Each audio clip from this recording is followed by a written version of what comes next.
Got a lot of news and updates for you guys today. We're talking talking cap space, cuts, Jonathan Taylor, Christian Wilkins, and maybe more. I don't know. I got a lot to talk about.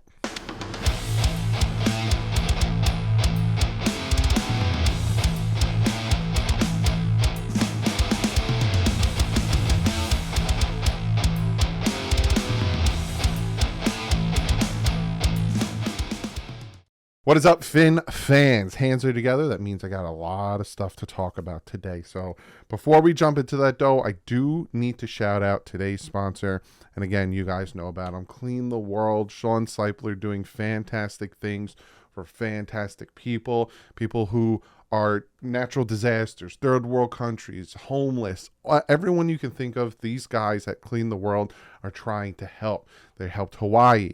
They're helping California. And now with this hurricane coming up to Florida, they're going to be helping down there for the people that need help.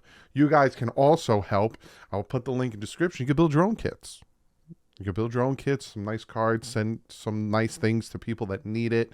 But yeah, also real quick, I want to say to everyone in Florida that's in the line of this hurricane, stay safe. If they're telling you to leave, please leave if you can, but please stay safe with the hurricane coming on.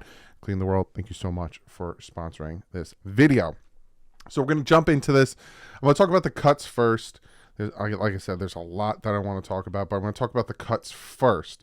So as of right now, the Miami Dolphins have cut Garon Christian, wide receiver Kiki Kuti, I think that's how you say his name, linebacker A.J. Johnson, who they just brought in, Mitchell Agood, quarterback James Blackman, defensive tackle Josiah Bronson, defensive end Randy Charlton, wide receiver Chris Coleman, linebacker Aubrey Miller, linebacker Garrett Nelson, safety Keydron Smith, tackle James Tunstall, defensive tackle Jalen Twanman, and defensive tackle Jamal Woods, as well as I think they put Malik Reed was announced, but it wasn't official by the team yet.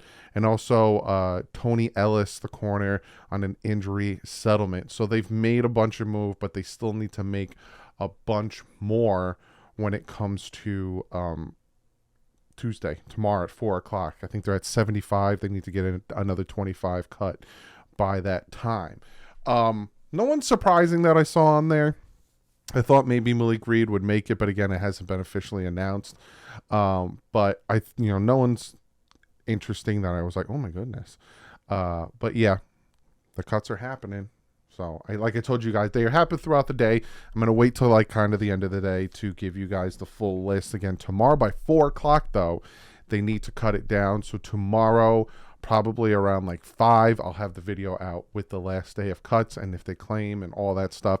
Again, a lot of stuff happening. Also, tomorrow at 4 is somewhat of a deadline for the trade for Jonathan Taylor. Now, Ian Rappaport was on Pat McAfee's show and he said there's real interest in Colts running back Jonathan Taylor and it's more likely he'll be traded than not. Barry Jackson also said Dolphins have presented multiple potential trade packages. Who the hell knows what Jim Irsay will do when he wakes up in the morning? As we've reported, Dolphins have been pursuing. Ian Rappaport has reiterates that and said that he expects the Colts and Taylor deal with some team, though would require Irsay coming off his first round demand. But then there's also, yeah, I told you I got a lot of news for you guys today. There's also some more updates from Barry Jackson where he says, here it is. Tuesday's deadline is loose. This could stretch out until a Halloween trade deadline. Miami continues to act in a way that they would suggest they're interested, but not desperate. Colts seemingly in no rush to consider offers they don't meet their high demands. So the Colts have, they want a first round pick. It seems like that's their thing, and they're kind of waiting for that first round pick, but they know, and I think a lot of people know, you're not getting that first round pick. Now, the Dolphins, from what I know, have offered a second, and they probably, I wouldn't be upset with if they offered a first next year, right? So play time, yards, yada, yada, it becomes a first, kind of like what the Jets did with Aaron Rodgers, and if not, it's a second. So give them 2 seconds. I wouldn't hate that. I wouldn't be upset with that. But we'll see. And again, players might be involved, all that stuff. But the Dolphins are in continuous talks with the Colts to try to get this trade happening, to try to get this ball moving. We'll see if it happens tomorrow by 4 o'clock or not. So those are your little updates on the cuts and on Jonathan Taylor. Again, the Dolphins are interested. The Dolphins are definitely interested. Will it happen?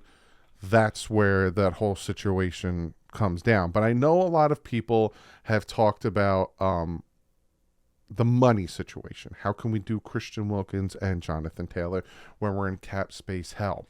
Well, Barry Jackson earlier today around 4:30 put this article out talking about insight on Dolphins' looming cap issue and ways to fix it.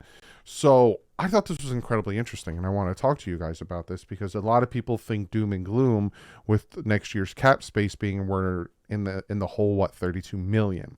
He says with Zach Sealer's extension, the Dolphins now find themselves more than 38 million over the cap in 2024. So in their cap situation, as problematic as it appears, not completely, but difficult decisions will be required. A few things to keep in mind. He says if the Dolphins cut edge rusher, I'm going to write all this down. I'm going to write this down. I think Barry puts it in there at the end, but I'm going to write it down. I'm just going to write it down. So he says, if the Dolphins cut edge rusher Emmanuel Ogbah after June 1st of 2024, the cap hit shrinks from 17.8 million to 2. So Ogbah is a $15.8 million savings, right? There's that one. If they do that. Number 2, while cutting corner Xavier Howard next spring will be painful and hurt the team if he had a good year, his 2024 cap hit shrinks from 25.9 million to 7.4, essentially a cap savings of 18.5 million, right? From just X and Emmanuel Ogbah, right? If the Dolphins move on from linebacker Jerome Baker before June 1st via trade or release, his cap hit shrinks from 14.9 to 4.9. So essentially, Baker is a $10 million savings. So right now you're looking at 43 million in savings from releasing 3 players next year. And the Dolphins were at 38. So we're in the green already. Cutting Cedric Wilson Jr., even if he's even on the team this year, hint, hint, hint, drops his cap space hit from 8.3 to 1 million. So Wilson is a 7.3 cap space savings. None of these 4 cuts is due any guaranteed money in 2024, so even before the restructuring of any contracts, moving on from those 4 would save $52 million in cap space, turning cap hell into a modest surplus. But that won't be an attractive path with Howard and both Baker if both play well into the season, and money would be needed to replace both anyway. So again, we're sitting at like a negative 38, and then all of a sudden we're sitting at like a plus 10 plus whatever, 10 plus million. Another 15 million can be saved with backups. So backups, 15 mil. Another 15 mil. Keep in mind that Bradley Chubb's entire 19.7 million salary is guaranteed for 2024, so he's not going anywhere. Though a restructure is possible to lower his $26.9 million cap space in 2024. Again, more restructuring. Also keep in mind the potential 2024 free agent Christian Wilkins, Raekwon Davis, Connor Williams, Robert Hunt, Austin Jackson would need to be re-signed or replaced. On one other cap issue to cover, if Teron Armstead is injured a lot this season and Miami surprisingly decides to move on, keep in mind his guaranteed $5 million of his $13.2 million in 2024, and there would be a big cap hit if he's cut. Whatever the timing, plus finding a replacement would be costly, so the Dolphins must hope that Armstead stays healthy. If the Dolphins trade for running back Jonathan Taylor, that they would likely need to give him a deal of 10 plus 4 to $14 million annual, which would create an additional challenge cap gymnastics. So there's that, right? So again, he gave a lot of, I'll pull out my calculator. let me pull out my calculator. So the Miami Dolphins, right, say if they cut Agba, they cut X, they cut Baker, they cut Wilson, and they cut those backups. They're sitting at $28.6 million in cap space. So they go from a negative 30 something to a positive 28.6 million. And say they don't cut those backups. They're still sitting at, just from cutting those 4 players, which 2 of them might not even be on the team this year, they're sitting at a positive $13.6 million. So I know we sit back and we kind of look at next year's cap space and kind of like, because we see the negative, but 2 of those contracts are huge, right? Cam Smith comes out and he balls out, then, unfortunately, I love X. He's not needed. And then if X does ball out and shows that he's getting back to his form, you can trade him, get the cap savings, get a pick in return, and, have your future. Same thing with Emmanuel Agba. They could cut him. They could trade him right now and save $15.8 million in cap space, or say he balls out. Say he has another 9-sack season, 10-sack season. You trade him next year. You can get a 3rd-round pick. So all of a sudden we got a 3rd-round pick back, and you're saving cap space. It all will work itself out, and then there's restructurings that can be done. There's extensions that can be done. Let's not worry about it. Let's put it in the hands of Brandon Shore and Chris Greer, and let's move forward with that. But I just wanted to tell you guys and show you guys, especially from Barry Jackson's point of view, how easily you can create cap space so you don't have to worry about it. Now, another thing I want to talk about, and this is something that popped up from Marcel Louis-Jacques, it involves Christian Wilkins. Now, I think the Dolphins should re-sign Christian Wilkins, but I think they should re-sign Christian Wilkins to what he's worth. And I've given you the stats. I've given you the facts. I don't know if I have it on this piece of in this notebook. I'm going to scroll back in my notebook, and that's why I keep a notebook, and I give all my information on it. I do have my right here, right?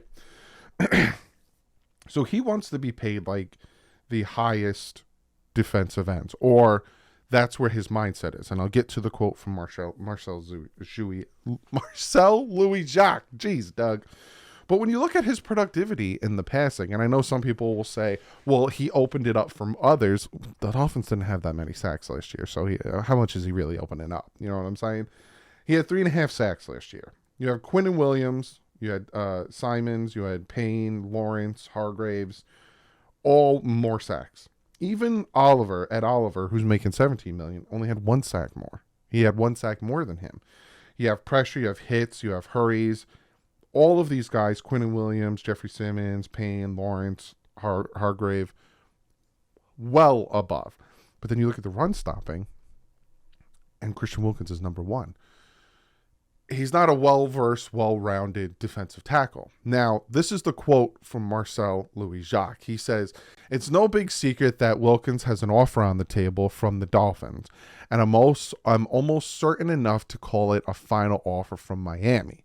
The ballpark is right in line with what the other D-lines have been paid. It's not Ed Oliver money," which Ed Oliver money was, let me pull him up, like what, 12 million? 17 million a year, give or take. But the way his contract is structured, it's incredibly team friendly. So it's not Ed Oliver money. It's right in line with Jeffrey Simmons and Dexter Lawrence. So the contract, from what Marcel Louis-Jacques is saying, is on the table. That's on the table right now, is around Jeffrey Simmons and Dexter Lawrence. So Jeffrey Simmons is around $23.5 million a year, and Dexter Lawrence is $22.5 million a year. So supposedly, from Marcel Louis-Jacques, the contract that is on the table for Christian Wilkins is around $22 million a year. I think it's a situation where Wilkins' team wants to set the market. Now, that's the quote from Marcel Louis-Jacques. I'll read it one more time because I kind of broke it up. The ballpark is right in the line with what other D-line have been paid. It's not Ed Oliver money. It's right in line with Jeffrey Simmons and Dexter Lawrence. I think it's a situation where Wilkins' team wants to set the market. So if he signs this contract, he'd be getting paid more than Dexter Lawrence, more than Javon Hargraves, more than Leonard Williams, more than DeForest Buckner, more than Chris Jones, more than Jonathan Allen, more than Vita Vea, Kenny Clark, Ed Oliver, all of these guys. Dalvin Tomlinson, he'd be getting paid more in the salary rankings. Again, some of the guys I named aren't even playing anymore, but he'd be getting paid more than them annually. And from what Marcel Louis-Jacques is saying, he thinks that his agent and his team want to set the market. And if that's the case, and again, I say it one more time to reiterate it, maybe I even need to pop up the disclaimer. I'll pop it up. I don't want to get rid of Christian Wilkins. I would love to re-sign Christian Wilkins. That being said, if he thinks that his production warrants to be the highest paid defensive tackle in the NFL right now, I'm going to move on.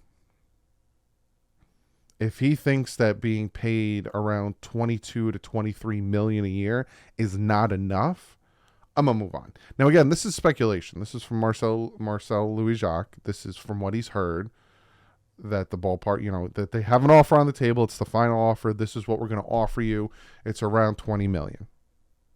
If that's the case, and he's like, I want more, I want to set the market, I want to be the highest paid defensive tackle, then they might have to move on. They might trade him. Because your production doesn't match it.